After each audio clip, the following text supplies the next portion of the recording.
Boa noite, trabalhadores e amigos da Casa Espírita Estrela Guia de Itapuã, Centro Espírita Estrela Guia de Itapuã.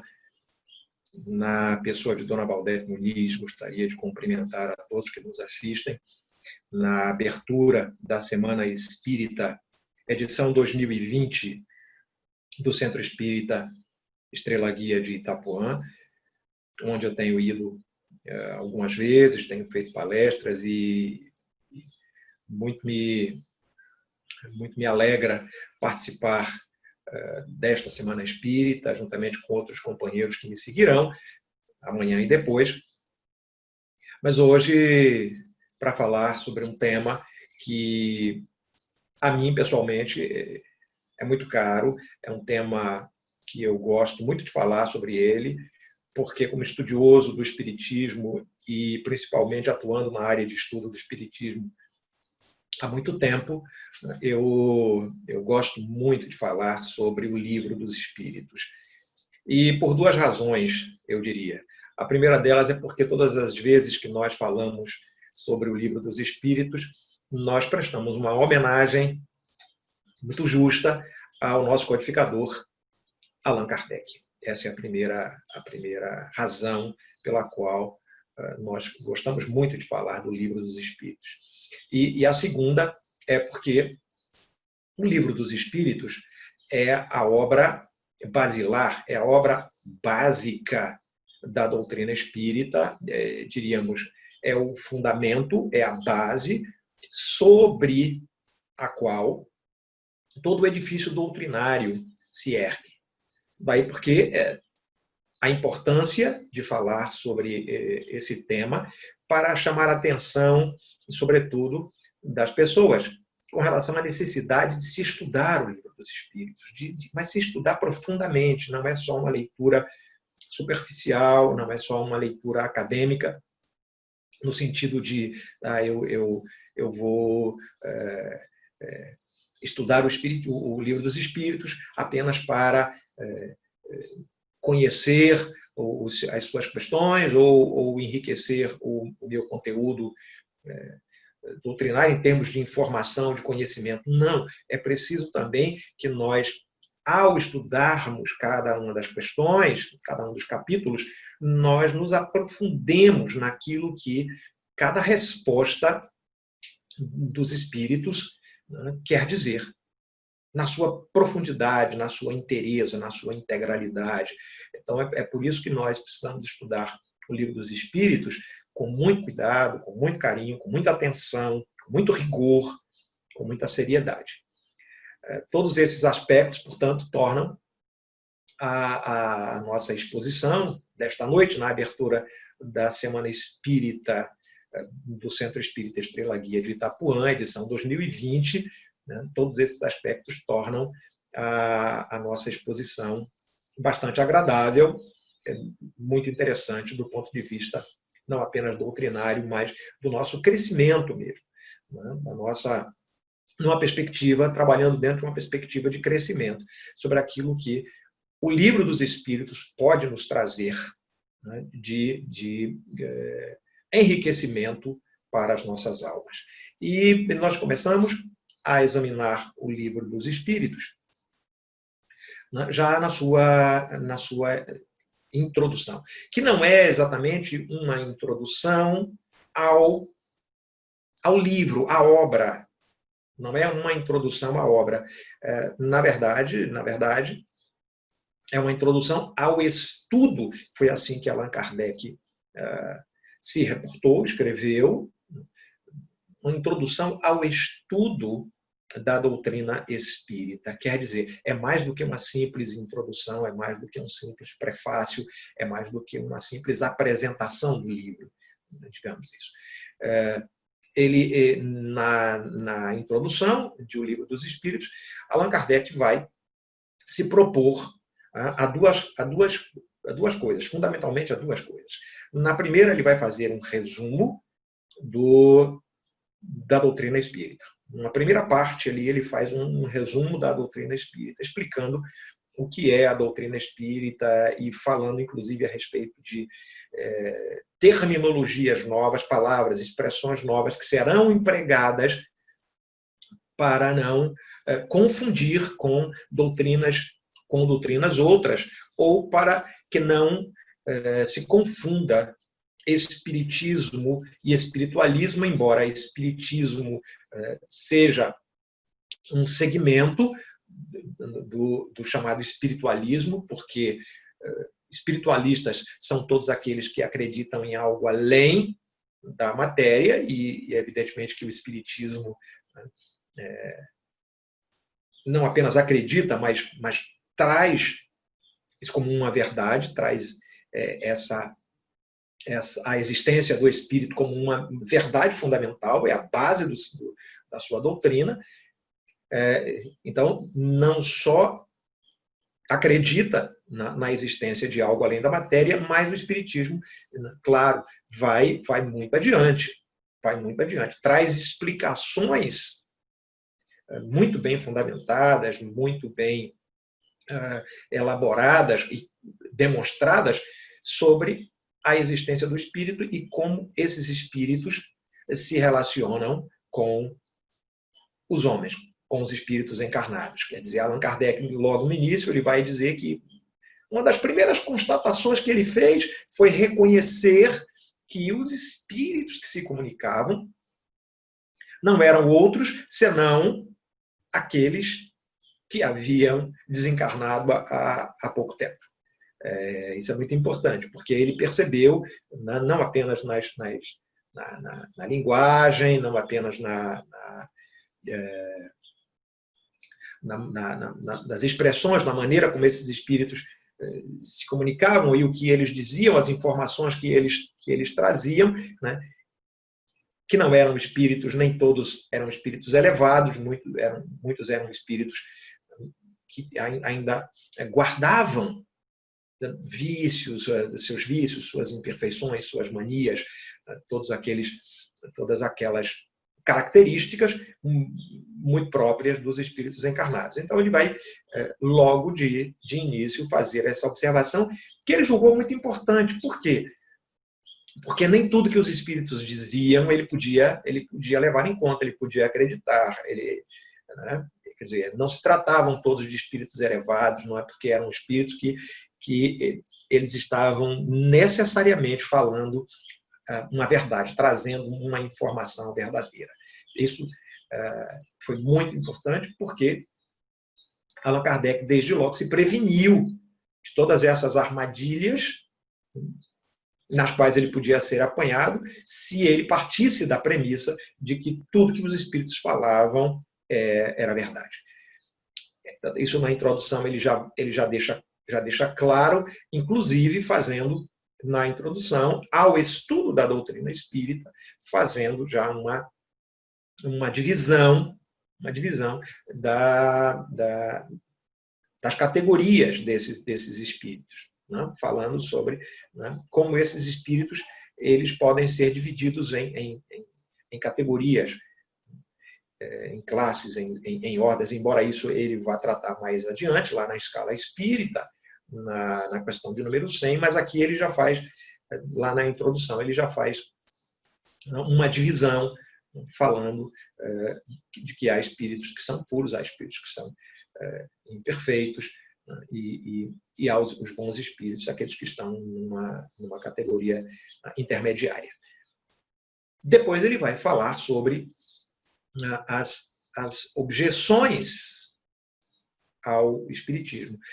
Quer dizer, mesmo antes de o espiritismo ser lançado oficialmente, a 18 de abril de 1857, já haviam as objeções, ou seja, já havia pessoas interessadas em se contrapor àquilo que a doutrina espírita estava trazendo como uma novidade, algo que até aquele momento, na metade do século XIX, ninguém havia falado a respeito da existência de espíritos, de um mundo espiritual que interage com o mundo corporal, né, de espíritos que influenciam em nossas vidas, em nossos pensamentos, em nossos atos, né, dos espíritos que desencarnam e permanecem muitas vezes presos à matéria durante muito tempo. Quer dizer, tudo que se sabia até ali era algo que estava muito mais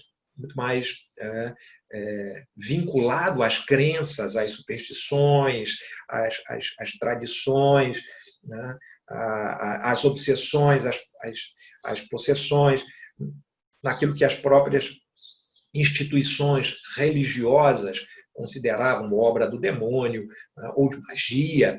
Então, tudo isso estava muito mais voltado para o campo das superstições e das crenças, das crendices. Mas com o Espiritismo, Allan Kardec dá a existência do espírito e as relações desse espírito com o mundo corporal, ele dá uma feição de doutrina. Ele transforma, na verdade, isso em uma doutrina, em algo que você possa compreender perfeitamente a partir de princípios e de leis. Isso está dentro de um grande sistema, é o que Allan Kardec nos traz, né, a partir da doutrina espírita, de um grande sistema de leis que se interrelacionam. Essas leis, elas têm uma espécie de codependência, né, e todas elas se interrelacionam naquilo que ele chama de, e os próprios espíritos chamam de lei divina ou natural, mostrando que não há nada de sobrenatural nessas relações, mostrando que não há nada de mágico, tá? De misterioso nessas relações, né? Mas que essas relações obedecem às leis espirituais que foram criadas todas por Deus e que são imutáveis, portanto, né? E essas leis, em sendo imutáveis, né, elas podem ser perfeitamente examinadas, compreendidas, e é dentro desse sistema de leis que essas relações entre os espíritos desencarnados e os espíritos encarnados se estabelecem, né? Então, na introdução, ele vai tratando de rebater essas objeções que padres, que acadêmicos, sobretudo os acadêmicos, eles tinham muita rejeição ao espiritismo, porque eles achavam que era obra de superstição, como tudo que existia antes. Eles não se deram ao trabalho de examinar, eles não se deram ao trabalho de investigar, e eles consideravam que tudo era obra de mais uma obra da superstição, de crendices, e, portanto, rejeitavam a priori, sem um exame mais aprofundado, tudo aquilo que Allan Kardec estava trazendo ao mundo como uma verdade a ser estudada. E depois da introdução, há uma parte chamada prolegômenos. Não é uma expressão muito comum, não é uma expressão que nós frequentemente utilizemos, né? Mas prolegômenos nada mais são do que uma espécie de uma apresentação da doutrina. Aí sim, uma apresentação da doutrina. Um pequeno resumo do que é a doutrina espírita, da sua finalidade a que ela se propõe, né? E essa apresentação ela é assinada, neste caso, por vários espíritos, inclusive o Espírito da Verdade, que é aquele que preside o advento do Espiritismo, inclusive ele assina. Está lá com São Luís, com Santo Agostinho, com Fenelon e com muitos outros espíritos que assinam essa apresentação, essa nova doutrina, nesse pequeno resumo que é feito. A partir daí, da introdução ao estudo do Espiritismo e da apresentação da doutrina espírita nos prolegômenos, é que Allan Kardec dá início à divisão desta obra, deste livro, e divide em 4 partes. É bom lembrar que, na primeira edição do Livro dos Espíritos, a que foi publicada em 18 de abril de 1857, portanto, havia apenas 3 partes. O Livro dos Espíritos, inicialmente, foi dividido por Allan Kardec em 3 partes. A primeira parte, doutrina espírita, a segunda parte, leis morais, e a terceira parte, das esperanças e consolações. Havia a introdução, havia prolegômenos, a conclusão ao final, mas os livros, ou as partes, como nós chamamos, eram 3.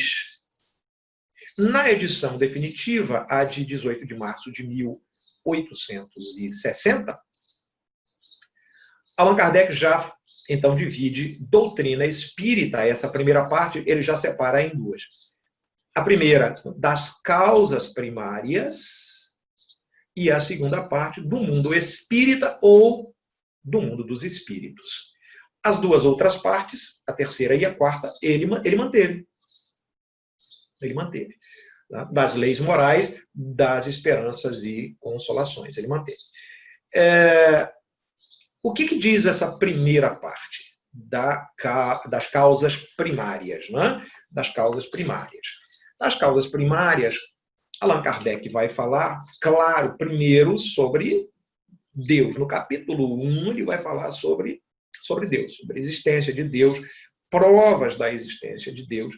E o que é muito interessante nesta primeira parte, neste primeiro capítulo de Deus, é que a primeira questão da doutrina espírita, quer dizer, de O Livro dos Espíritos, ou seja, da doutrina espírita, porque a doutrina espírita ela é composta de 5 obras básicas, a começar pelo Livro dos Espíritos, depois o Livro dos Médiuns, depois o Evangelho segundo o Espiritismo, depois o Céu e o Inferno, e depois a Gênese, a última obra, a Gênese de 1868.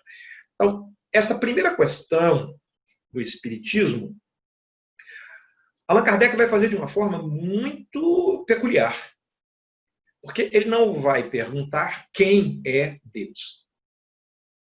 Porque se ele perguntasse quem é Deus, ele estaria, naturalmente, talvez induzindo a uma resposta dos espíritos no sentido de um Deus antropomórfico. Quem é Deus? Quer dizer, quem se refere a uma pessoa, a um ser, a uma entidade. Mas ele pergunta que é Deus, né?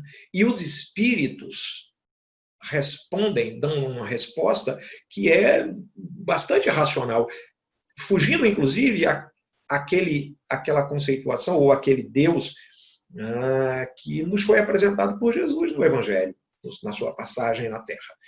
Jesus nos apresentou Deus como um Pai de infinito amor e bondade, um Pai de misericórdia, mas a doutrina espírita, na sua primeira questão, que é Deus, nos apresenta um Deus um pouco mais racional. Evidentemente, sem fugir à proposta do Deus Pai. Mas aqui, um Deus mais racional, porque é um Deus que pode ser compreendido de uma outra forma. Porque a resposta é Deus e a inteligência suprema, a causa primária de todas as coisas.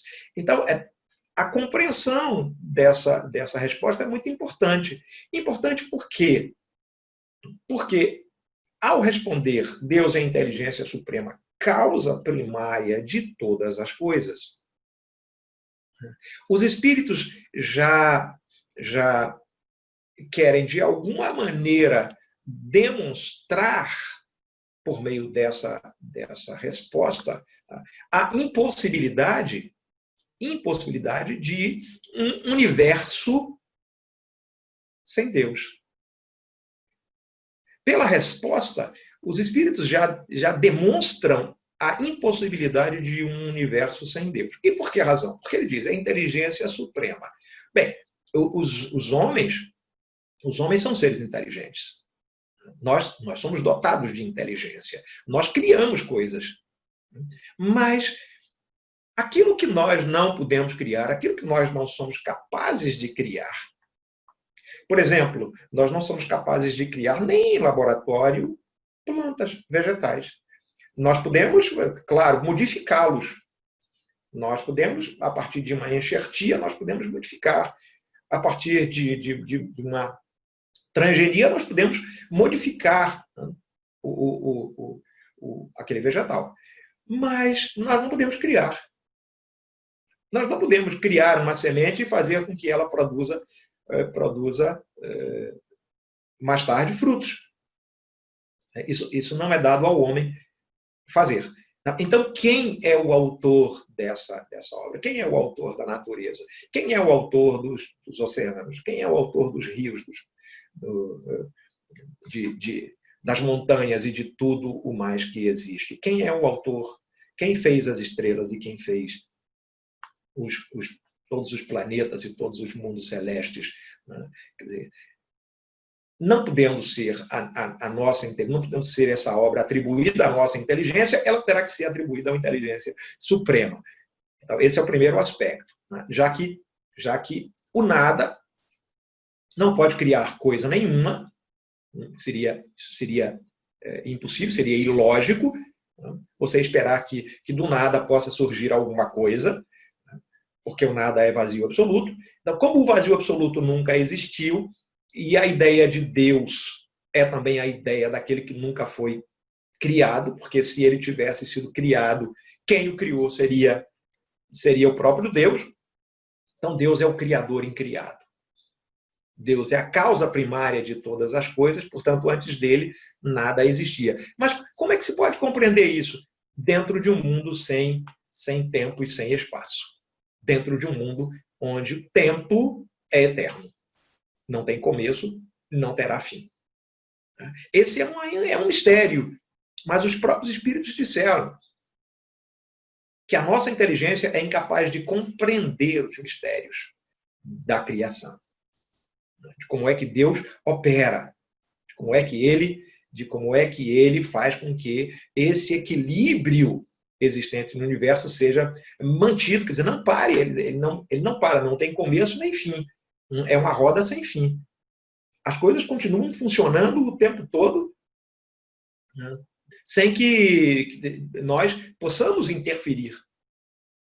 Ao homem não é dado sequer interferir nas leis de Deus, né? Modificá-las, quanto mais criá-las. E, quando ele diz causa primária de todas as coisas, a inteligência suprema, causa primária de todas as coisas, ele está exatamente demonstrando não só a impossibilidade de nós criarmos alguma coisa, né, como também estabelecendo que Deus continua criando. Então, aquela ideia de um Deus que tivesse criado o universo em 6 dias, no 7º dia tivesse descansado, e a partir daí tudo passa a reger-se por suas próprias leis, isso já não funciona dentro dessa resposta dos espíritos. Por quê? Porque, sendo ele a causa primária de todas as coisas, tudo que ainda está sendo criado e que não é dado ao homem criar, está sendo criado por Deus. Então, Deus não para de criar naquilo que o próprio Cristo nos asseverou. Meu Pai trabalha incessantemente. Meu Pai trabalha até agora, eu trabalho também. Meu Pai trabalha sempre. Meu Pai nunca parou de trabalhar. É o que Jesus disse. Então, as coisas continuam sendo criadas no universo a partir das leis divinas. Evidentemente, as coisas vão sendo transformadas e o poder de Deus se manifesta ainda na criação. É uma criação que não para. Então, isso é maravilhoso. Essa resposta dos espíritos na questão número 1 é maravilhosa, porque amplia a nossa compreensão acerca de Deus e de todo o seu poder e de toda a sua grandiosidade. Né?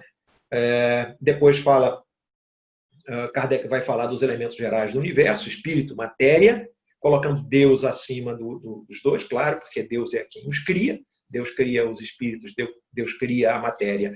Isso forma a grande trindade, porque tudo que existe no universo é isto, Deus, espírito e matéria. Fala também da criação e fala do princípio vital. Que o princípio vital é o princípio da vida orgânica. Então, Allan Kardec vai tecer várias considerações a respeito desse princípio da vida orgânica, dizendo que o espírito é um ser inteligente, é o espírito que pensa.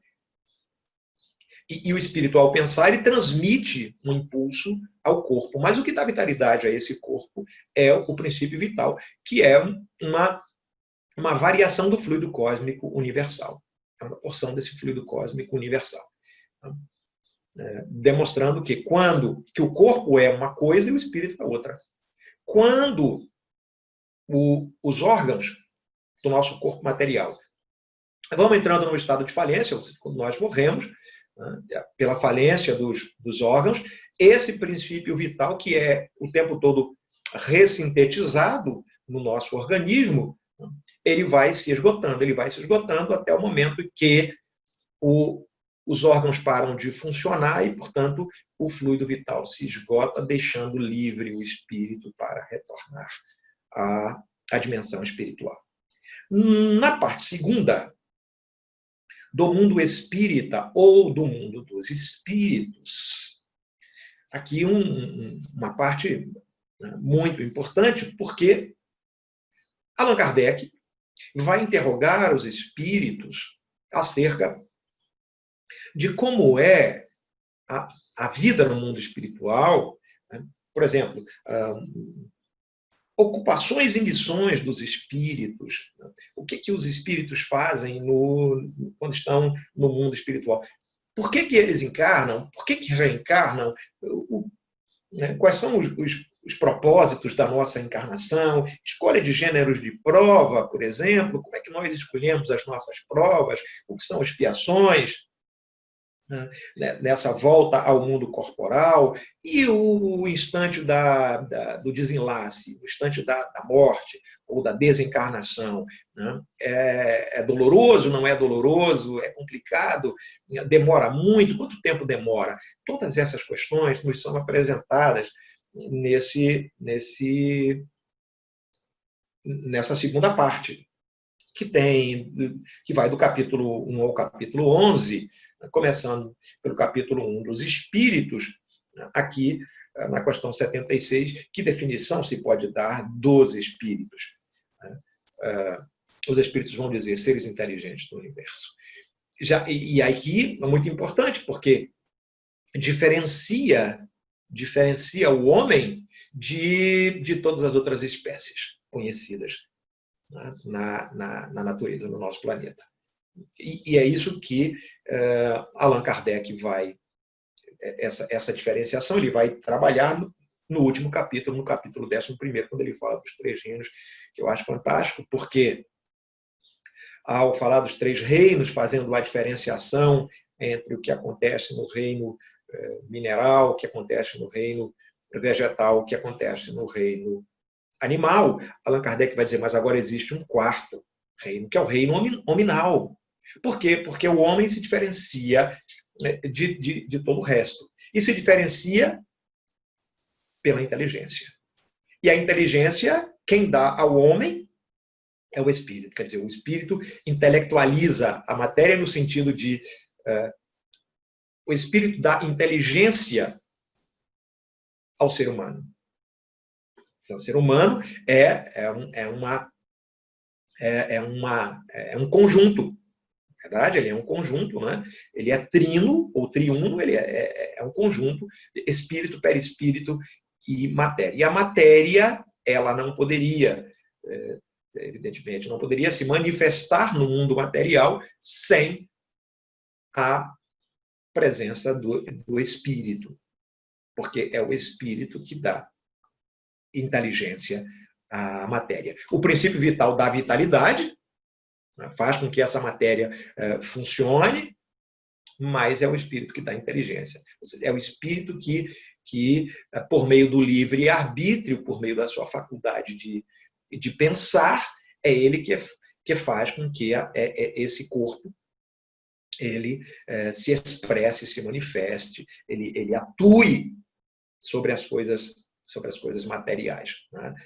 Modificando, inclusive, as coisas materiais que estão à sua volta, percebendo o mundo à sua volta e interagindo com ele. Então, esse é um livro, é uma parte muito importante, a parte segunda, porque ela fala exatamente da vida espírita, do mundo espírita, do mundo dos espíritos, e como esses espíritos se relacionam conosco no mundo corporal. Muito bem. Depois vem a parte terceira, e a parte terceira é aquela parte que não dá para não estudar com muito vagar, com muito cuidado, com muito critério, essa parte terceira. Por quê? Porque a parte terceira é a que vai falar das leis morais. Das leis morais. Começando pela lei divina ou natural. Allan Kardec vai tratar da lei divina ou natural, tentando compreender a partir das informações dos espíritos, o que nós podemos chamar, como devemos entender a lei, essa lei natural, essa lei que está aí, que nós conseguimos apreender. Não apenas a lei física, não apenas as leis físicas, as leis que regem a matéria, as leis que ordenam, que organizam, que estabelecem, né, a maneira como a natureza funciona aí fora, mas também as leis morais, porque evidentemente, né, que há leis que regem, que estabelecem como se dão as relações entre os espíritos, como se dão as relações entre as pessoas, entre os seres humanos, desde o momento da concepção até o momento da desencarnação. Então, Allan Kardec vai investigar isto. E ele vai propor, nessa terceira parte, ele vai propor a divisão dessas leis morais em 10 partes. E ele vai, inclusive, perguntar aos espíritos o que vocês acham da divisão da lei moral, ou seja, as leis, lei moral é esse conjunto de leis que regem a vida da alma, não as que regem a vida da matéria. Essas são as leis materiais, as leis físicas que nós conhecemos. Mas há um conjunto de leis que regem a vida da alma. A vida da alma na sua relação consigo mesma, na sua relação com o próximo e na sua relação com Deus. E Allan Kardec vai dividir esse conjunto de leis que funcionam em sistema, funcionam em codependência, essas leis são dependentes umas com as outras, ele vai propor uma divisão em 10 partes. E os espíritos vão dizer, pois é interessante que você tenha dividido em 10 partes como a divisão de Moisés, no Decálogo de Moisés, os 10 mandamentos. É interessante. Desde que você compreenda, os espíritos disseram a Allan Kardec, desde que você compreenda, fique claro que essa não é uma divisão absoluta. Não há nada de absoluto nisso. Quer dizer, pode haver outras leis, além destas, é claro, e essa divisão não consegue abarcar todas elas. É evidente que num outro nível de compreensão, no outro nível evolutivo, o espírito pode se assenhorar, compreender outras leis que, neste momento, ele ainda não é capaz de compreender. Tudo bem? Então, isso ficou muito claro para Allan Kardec, que essa divisão em 10 partes não era uma divisão absoluta, mas era aquilo que naquele momento, e ainda hoje, conseguiria, digamos, abarcar todas as circunstâncias, como Allan Kardec mesmo diz, usando essa expressão, todas as circunstâncias da vida. Elas podem ser abrangidas podem ser abarcadas por essas leis. E ele vai fazer isto, a começar pela lei de adoração. Ele começa pela lei de adoração, dizendo que a adoração a Deus é um sentimento inato. Todos nós carregamos conosco, mesmo quando estávamos nas nossas fases mais primitivas, nas nossas fases mais ancestrais, aquelas mais recuadas no tempo. Nós ainda estávamos vivendo as nossas primeiras encarnações, nós já trazíamos dentro de nós esse sentimento inato da divindade, tanto que nós, lá atrás, nos tempos mais recuados, já adorávamos. Já adorávamos. Claro que nós não tínhamos a compreensão a respeito da existência de Deus, como compreendemos hoje, mas nós trazíamos esse sentimento inato de que alguma força superior, algum poder superior regia as nossas vidas. E por isso nós adorávamos os fenômenos naturais, nós construíamos estátuas de pedras, nós fazíamos desenhos nas paredes, nas rochas, para significar esse culto a essa força exterior que nós não compreendíamos, mas que intimamente sabíamos da sua existência. E Allan Kardec, então, ele vai seguindo a partir da lei de adoração, falando da lei de trabalho, da lei de reprodução, lei de trabalho, muito importante porque ele vai dizer que o trabalho, por meio do trabalho é que nós desenvolvemos a nossa inteligência, portanto, a inteligência é parte fundamental da nossa evolução que é o eixo, essa espinha dorsal da nossa existência. Né?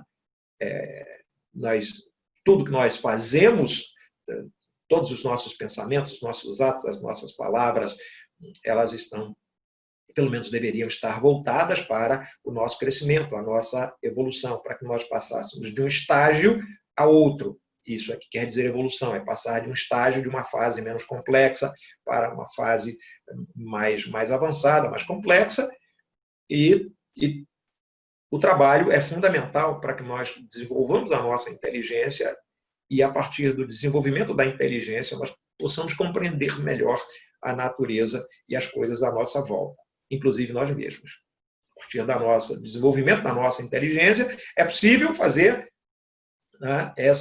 esse processo do autoconhecimento, que é tão importante, do conhecimento de nós mesmos. Nós só conseguimos fazer isso se nós estamos com a nossa inteligência, a nossa compreensão, nosso conhecimento um pouco mais dilatado. Lei de reprodução, que é uma lei biológica, evidentemente que é uma lei biológica, né, que rege como é que todos os seres, né, inclusive os vegetais, se reproduzem, se desenvolvem, essa é uma lei biológica, mas para o ser humano existe as implicações morais em torno dessa lei de reprodução, é claro. Por quê? Porque a reprodução ela se inicia a partir de uma relação entre seres, entre dois seres. Seja pela via do matrimônio ou não, mas é uma relação entre dois seres humanos, nesse caso, e isso implica também na reencarnação de um espírito. Daí porque há um terceiro envolvido, e isso tem uma implicação moral. Como é que isso se estabelece, como é que essas ligações se estabelecem dentro do processo de causa e efeito, dentro do processo evolutivo do ser. Então, tem um desdobramento, tem uma repercussão moral importantíssima essa lei de reprodução. Lei de conservação, é claro que nós precisamos manter a nossa vida física e, para isso, precisamos conservar o nosso corpo em bom estado. Daí, lei de conservação, lei de destruição, porque tudo se transforma na natureza, tudo se transforma. Né? A destruição, aqui, Allan Kardec, os próprios espíritos vão dizer, talvez não seja o termo mais adequado, talvez o termo mais adequado seja a lei de transformação, porque tudo se destrói, mas, ao mesmo tempo, tudo se reconstrói, porque as coisas se transformam na natureza. Lei de sociedade, porque o espírito foi criado para viver em sociedade, e o homem encarnado né, o espírito encarnado na condição humana, né, ele só subsiste vivendo em sociedade, ele isolado não faz o menor sentido, a sua existência não tem o menor sentido, a existência humana só tem sentido se vivendo em sociedade. A lei do progresso, então, percebem que essas leis estão todas relacionadas umas com as outras, né? Porque só é possível progredir, só é possível realizar progressos na humanidade se nós vivermos em sociedade isolados, nós não realizamos progresso. Lei de igualdade também, mais uma vez, aí você percebe que para que a sociedade progrida, é preciso que aqueles que nela coexistem, coabitam nessa sociedade, eles tenham oportunidades iguais, eles sejam tratados igualmente perante a lei de Deus. E sem liberdade, que é a próxima lei, também não há como, sem a liberdade de crença, a liberdade de consciência, todas as formas de liberdade, sem isso também não é possível progredir, não é possível avançar e não há igualdade. E, finalmente, a lei de justiça, de amor e de caridade, que é um resumo de todas as outras. Porque sem justiça, sem amor e sem caridade, que é a expressão objetiva do amor, nada disso se realiza. Então veja que maravilha esse conjunto de leis morais que foi estabelecido por Allan Kardec na parte 3ª do Livro dos Espíritos, para finalizar falando da perfeição moral, que é o objetivo, o grande objetivo das nossas existências, é atingir esse cume, esse ápice da perfeição moral, a partir da observância de todo esse conjunto de leis morais. Então, isso é de uma lógica, isso é de um sentido, né, extraordinários, que, evidentemente, não há como negar.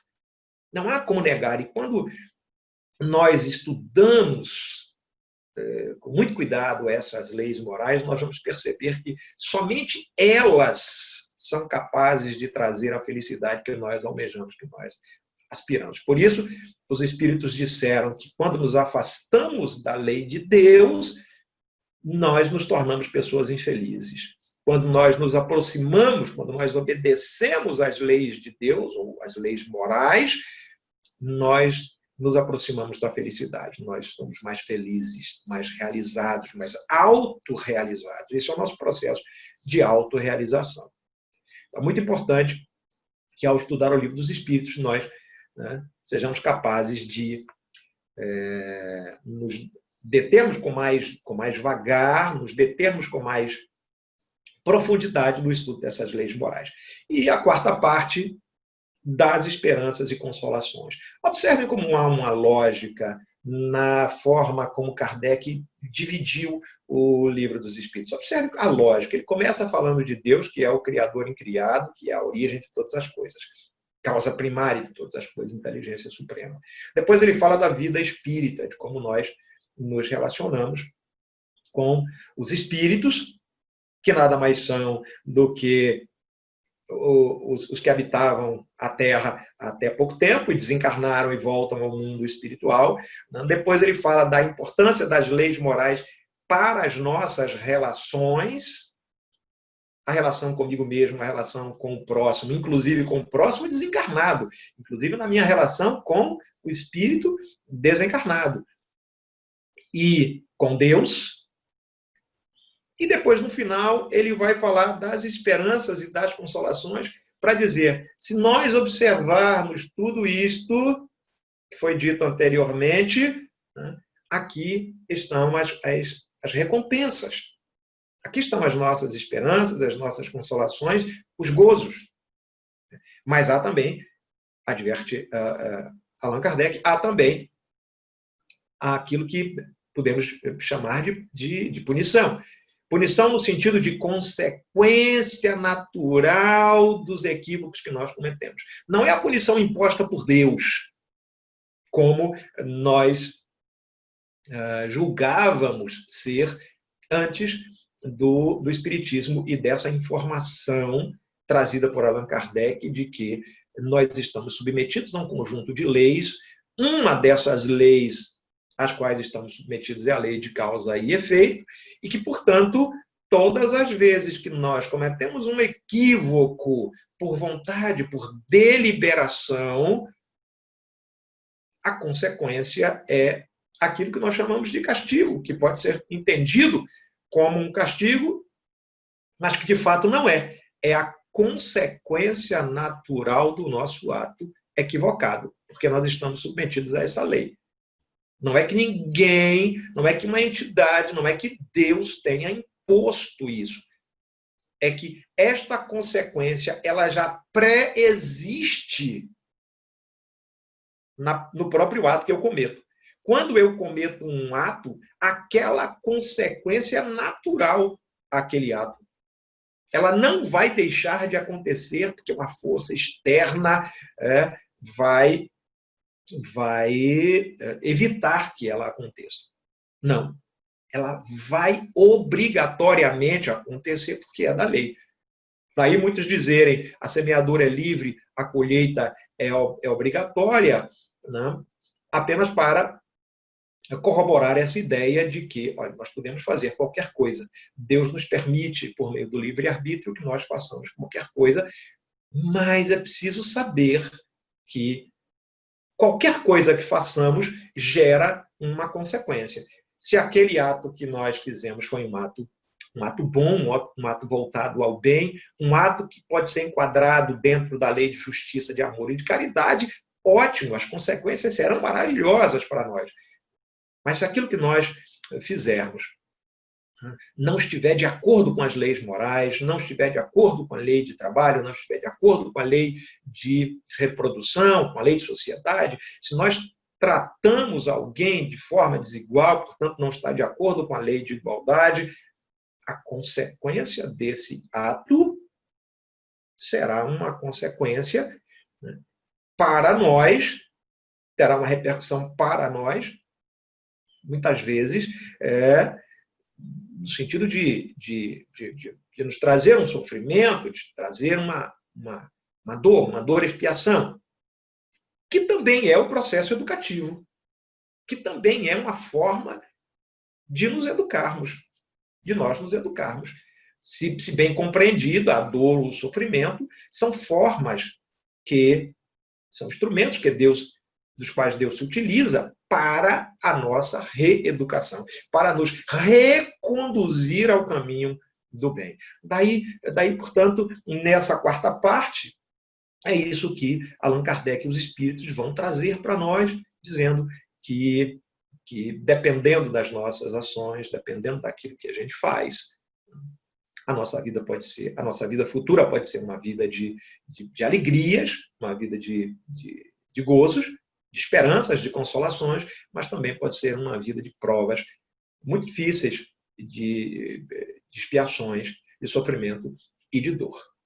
O que não é o fim, porque sendo o espírito imortal, esse sofrimento, essa dor, são passageiros.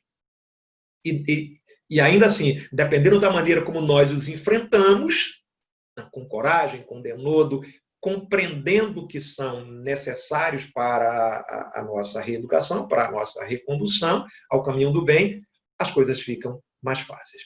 E, por fim, na conclusão de O Livro dos Espíritos, Allan Kardec vai fazer, então, um grande resumo de tudo o que foi dito anteriormente, né? Um grande resumo.